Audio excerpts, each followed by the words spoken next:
Good evening, everyone. This is Anuj. Welcome to my City Radiology channel. Today we are going to learn radiation. आज हम radiation पर discussion करेंगे. Radiation क्या है, types of radiation क्या है, इसके बायोलॉजिकल इफेक्ट क्या हैं, जेनेटिक इफेक्ट क्या हैं.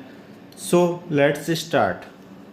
रेडिएशन एनर्जी का एक टाइप्स है, एक प्रकार है जब वैक्यूम में या निर्वात में खाली जगह में गैस एक स्थान से दूसरे स्थान पर गमन करती है. तो इस प्रकार गैस का गमन करते हुए कोई भी गैस के मॉलिक्यूल्स जो एनर्जी रिलीज करते हैं, this is called radiation. It means कि जब गैसेस वैक्यूम के अंदर खाली स्थान के अंदर एक स्थान से दूसरे स्थान पर मूवमेंट करती हैं, तो उस मूवमेंट से जो एनर्जी रिलीज होती है उसको हम रेडिएशन कहते हैं. गाइस, रेडिएशन में भिन्न भिन्न प्रकार की रेस आती हैं, डिफरेंट टाइप्स की रेस आती हैं, like alpha rays, beta rays, gamma rays और एक्स रेस. यह रेस अपनी वेवलेंथ और पेनिट्रेशन पावर के अकॉर्डिंग लिविंग बीइंग्स जीवित प्राणी पर टॉक्सिक और बायोलॉजिकल इफेक्ट प्रोड्यूस करती हैं, उत्पन्न करती हैं. यह इफेक्ट उनके आयोनाइजेशन पावर पर निर्भर करता है. नेक्स्ट हम बात करेंगे टाइप्स ऑफ रेडिएशन. रेडिएशन कितने प्रकार के होते हैं. तो फ्रेंड्स, रेडिएशन को 2 सब टाइप में डिवाइड किया गया है, ionizing radiation and non ionizing radiation. जो आयोनाइजिंग रेडिएशन है इनको निम्न पार्ट्स में डिवाइड करते हैं. फर्स्ट है पार्टिकुलेट, मतलब कण के रूप में, and non particulate. Particulate radiation को 4 सब टाइप में डिवाइड किया गया है, alpha particle, thermal neutrons, chronic rays and proton particles. And जो नॉन आयोनाइजिंग रेडिएशन है, इस प्रकार का रेडिएशन सॉलिड फॉर्म में प्रेजेंट होता है.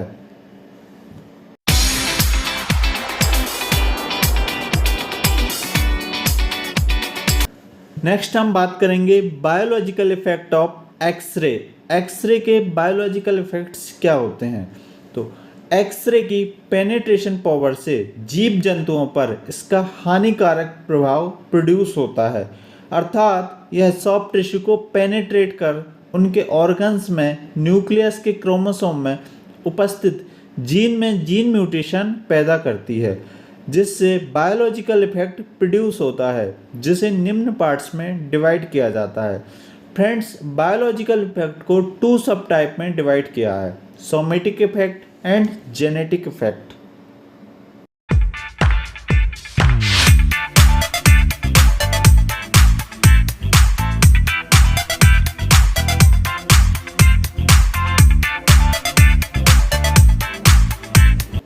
फ्रेंड्स, नेक्स्ट हम बात करें somatic effect and genetic effect. Somatic effect को 2 सब टाइप में डिवाइड किया गया है, stochastic effect and non stochastic effect.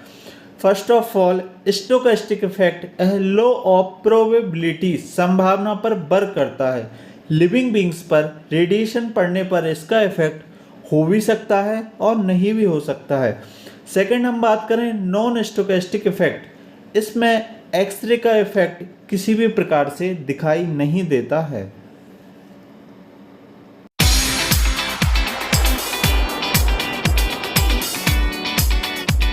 Guys, next हम बात करेंगे स्टोकेस्टिक इफेक्ट. इसे 2 सब टाइप में डिवाइड किया गया है.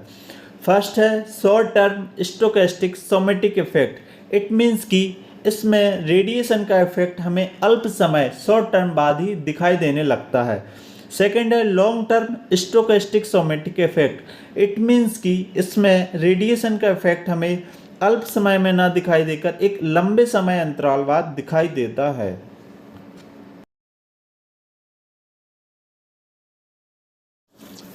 फर्स्ट ऑफ ऑल हम बात करें short term stochastic somatic effect की. इट मीन्स कि वह इफेक्ट जब एक्सरे रेडिएशन बॉडी पर पड़ने के बाद इसका इफेक्ट कुछ समय बाद तुरंत दिखाई दे, तो इस प्रकार के इफेक्ट को short term stochastic somatic effect कहते हैं. एग्जाम्पल की बात करें, like headache, eyes of pain, itching of skin, nausea, vomiting. It means कि पेशेंट को एक्सपोजर लगने के बाद हेडेक होने लगता है, आई में पेन्स होने लगता है, खुजली होने लगती है, घबराहट होने लगती है या वॉमिटिंग होने पर इस तरह की कंडीशन में short term stochastic effect body पर दिखाई देता है। नेक्स्ट हम बात करें long term stochastic somatic effect की। इट मीन्स कि बाय इफेक्ट जब एक्सरे रेडिएशन बॉडी पर पड़ने के बाद इसका इफेक्ट तुरंत ना दिखाई देकर एक लंबे समय अंतराल के बाद दिखाई दे, अर्थात 1 महीने बाद, 1 साल बाद, 2 साल बाद, उस इफेक्ट को long term stochastic somatic effect कहते हैं। एग्जाम्पल की बात करें, blood leukaemia, loss of hair, pigmentation, weak eyesight, dryness of skin. It means कि बालों का झड़ना, आईलाइट का कम होना, पिगमेंटेशन होना या ड्राई ऑफ स्किन, स्किन का ड्राई होना, सूखना, इन सभी कंडीशन में long term stochastic somatic effect दिखाई देता है। सेकेंड हम बात करेंगे जेनेटिक इफेक्ट। इट मीन्स कि एक्सरे रेडिएशन ह्यूमन बीइंग पर पड़ने पर इसका टॉक्सिक इफेक्ट उत्पन्न होता है, जिससे बॉडी पार्ट्स डैमेज होना शुरू हो जाते हैं। परंतु अगर रेडिएशन फील्ड में काम करने वाले वर्कर्स, रेडियोलॉजिस्ट एंड रेडियोग्राफर और एनी स्टाफ मेंबर के reproductive organs male and female में, एग्जाम्पल की बात करें तो फीमेल के uterus, cervix, fallopian tube, ovary, ovum and vagina, and male में